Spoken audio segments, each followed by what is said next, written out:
The first race round of 2026 was with the EMRA at Rad Torque Raceway near Edmonton. Arriving in the paddock is always a great experience. You can really feel the atmosphere of the place, and you'll be looking forward to meeting your buddies, many of whom you haven't seen since last summer. The Mots Machining Superbike team were already in the paddock and set up, so now we had to find them. Right here. What's up, Louise? Let's go. Let's go. On blackout? Yeah. There you go. Our graphics just showed up yesterday. Another option. Awesome. Sounds good. As the bike had been rebuilt over the winter, the team wanted Phil just to try it out to make sure the basic setup was correct. Phil went to register and to pick up the tech sheet. Once we had the tech sheet, the team could get the bike to tech to get it inspected. And then it's time for riders meeting. What the conditions are. It should be super exciting with Super Pool. It always is. The results from the Q2 session will be used to set the grids for Dash for Cash and Expert Superbike races. Crashing today, you guys, if you do crash at any time, please go see the wonderful ambulance crew that we got here. First thing, take your helmet with you. Once you've been declared fit by the ambulance, go have your bike and equipment rechecked. Today is practice and qualifying day. The bike is set up and ready to go for the first session. Then we wait for the 5-minute horn so we know the session is about to begin.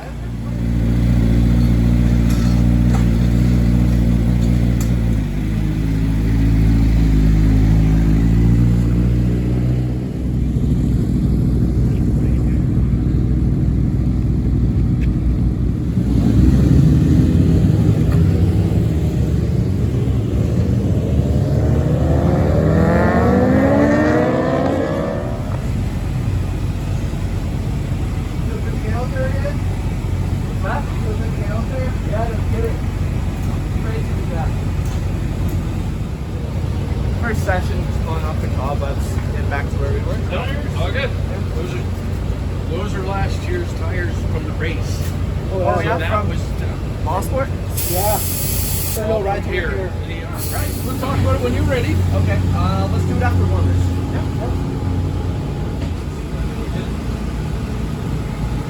It still looked like you kept your body position like you were just coming back. I tried to keep my ass off this and out of too, but okay, let's just sit on the bike. Just the one that goes stop rear end because you're not chasing your body mass over the rear of the vehicle. This season we're switching to Pirelli tires after spending last season on the Bridgestones. It was important for the team to get a new set on the bike for the second session so we could get some time on them and start to understand how they work and whether we need to change the setup on the bike.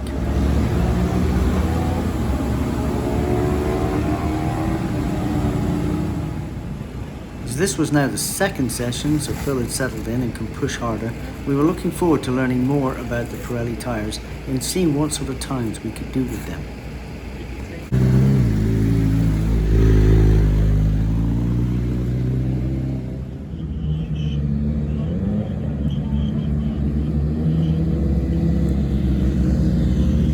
Oh, I react to it, but I need to be preemptive, right?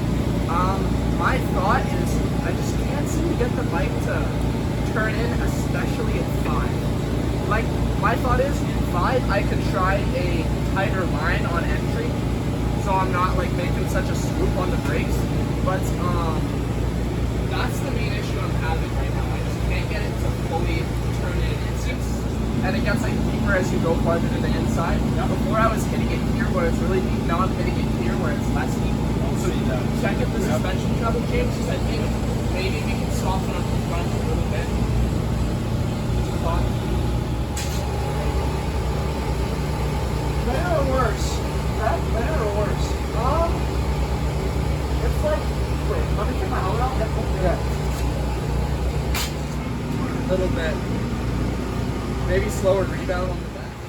After 3 sessions, the weather began to change. So we battened down the hatches and kept an eye on the skies, because this could have a serious implication for for qualifying in the afternoon.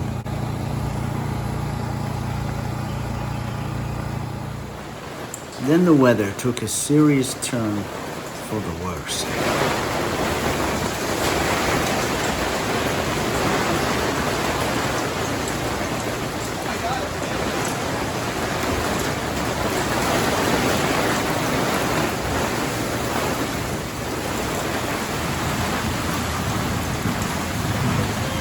Holy shit!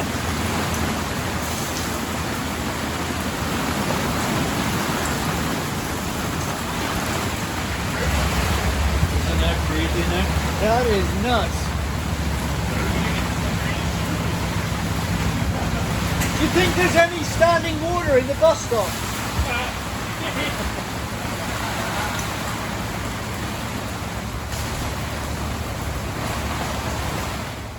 Because of the weather, the track was closed and qualifying was cancelled. So the riders will have to grid up tomorrow based on their times in the practice sessions. The team decided to use this time to change some of the geometry on the rear suspension to get a better setup. And that was the end of day one. Looking to the skies and really hoping that tomorrow we're going to have better weather for race day. Oh, and if you're wondering what that constant noise is in the background, that's the generators. They run all day. Saturday started out much better. Miraculously, the skies had cleared, the sun was out, and it was already noticeably warmer, which bode well for a good day of racing. Phil headed out for the 15-minute practice session at the start of the day.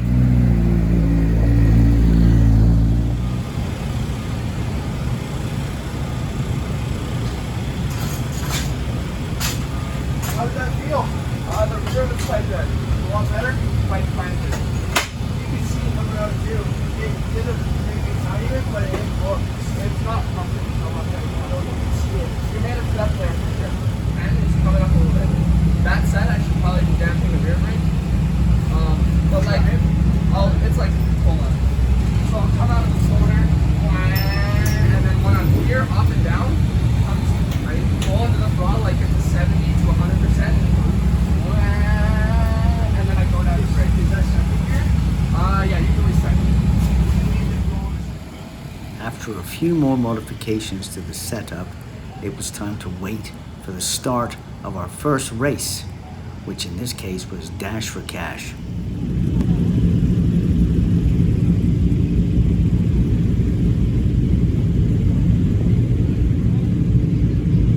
Number 2, Tosh Gable.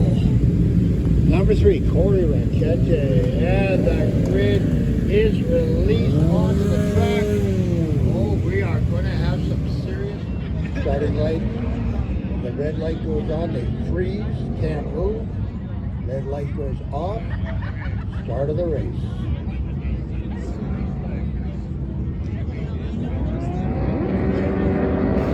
Red light's on, and off. This is where the day started to get kind of goofy. The starter light came on, it went off as everyone began their start, it came back on again. Some riders kept going and some hesitated, some just froze on the grid. This interrupted Phil's start, so he didn't get away very quickly, but he managed to catch up with the leaders, and by the end of the race, he was in 4th place.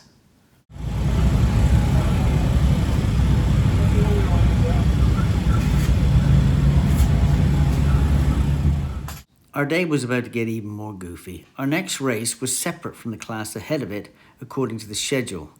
But on the race day, they held both races together, so we missed our race. And then we went to Goof Factor 10. As Phil was exiting the pit for the Expert Superbike race, the little kid on the bike wobbled around in front of him, he hit the brakes and actually fell off the bike outside the pits. The team managed to get the bike back up, get it started, and Phil made it to pre-grid and onto the racetrack for the race. Top of the box, the incredibly talented young rider from, where are you from? Calgary, Alberta. Calgary, Alberta. On top of the box today. It is the incredible father, by the way, the number 23. Fabulous Philip the Gamma Blanchard! this race didn't go totally to the plan right from the start. So I was pulling out of my pit, and there's some people in my way, so I hit the brakes, and then the fairing caught the brake, and I was right on my ass before I even got out on track. So that was something. Yeah, I tried to get a good start, almost got up the inside of Eric, and didn't quite make it. So I put my head down, tried to find a move, found 1 through 6, and then just tried to catch up with Brian as much as I could. I had a feeling he might have jumped it, so I was just like, yeah, we'll try and stay within 5 seconds, and yeah, it worked out. So big thanks to everyone who got me here today, especially Mots Machining. Those are the big guys. I wouldn't be here without them. My dad, Mythos Racing, KYT, Perfect Lap, all those guys. There's a lot of them that I forget. So yeah, it was fun. I had a lot of fun. So thanks, guys. The future, right there. Okay, how old are you? I'm 18. 18 years old. Hello. Okay, well, I'm all done. Sunday morning started bright and sunny, albeit a little chilly.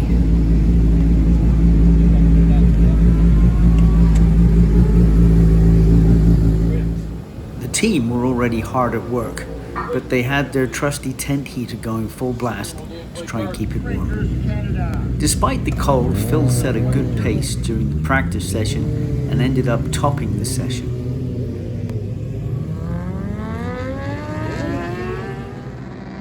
The first race of the day was Dash for Cash.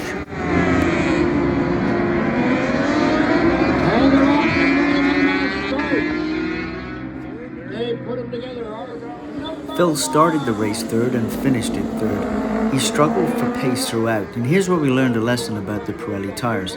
Unlike the Bridgestones, a couple of races on a set of Pirelli tires is probably enough, and their performance starts to drop quite rapidly.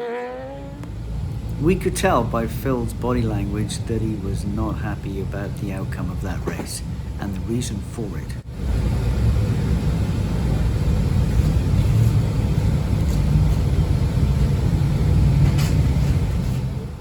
As our primary focus was the Expert Superbike race, we weren't too concerned about these 2 races, so the team decided on a strategy for the next one.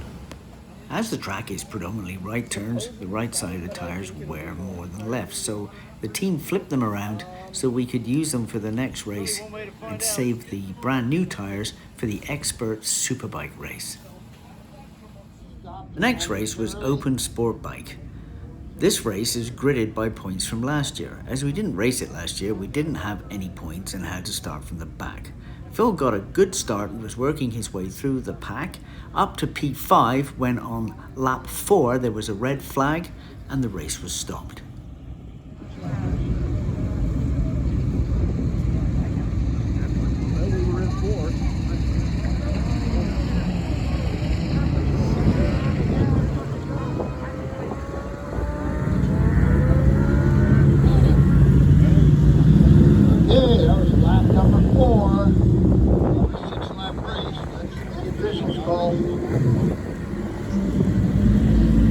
Motorsports, Open Sport Bike. Race stopped with a red flag. Our crash truck is out there on track.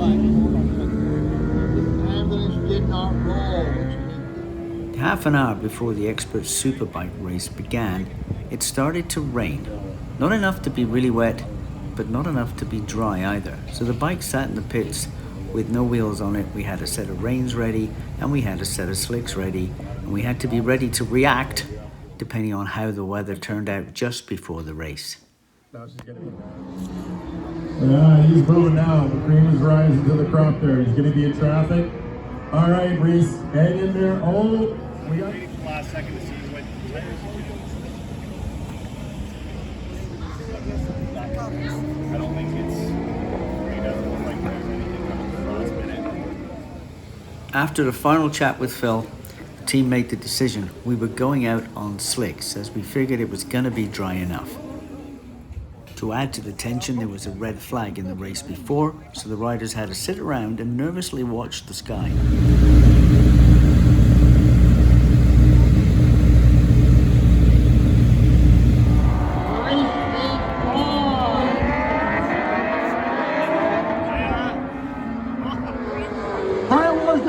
Brian Warsdale!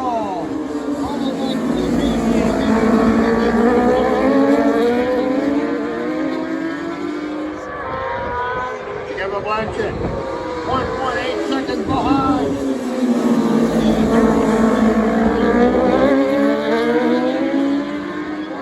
Number 1 down the front straightaway, center of corner number 1, followed by Philip the Devil Blanket, number 23, 0.5. One straightaway.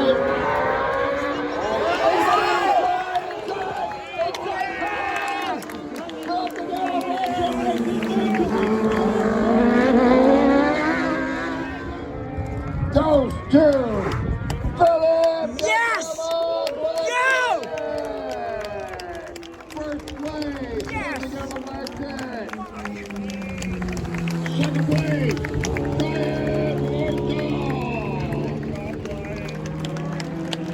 Third place. What do you say, boys? Woo! All right, we got it. Fair and fucking square, right?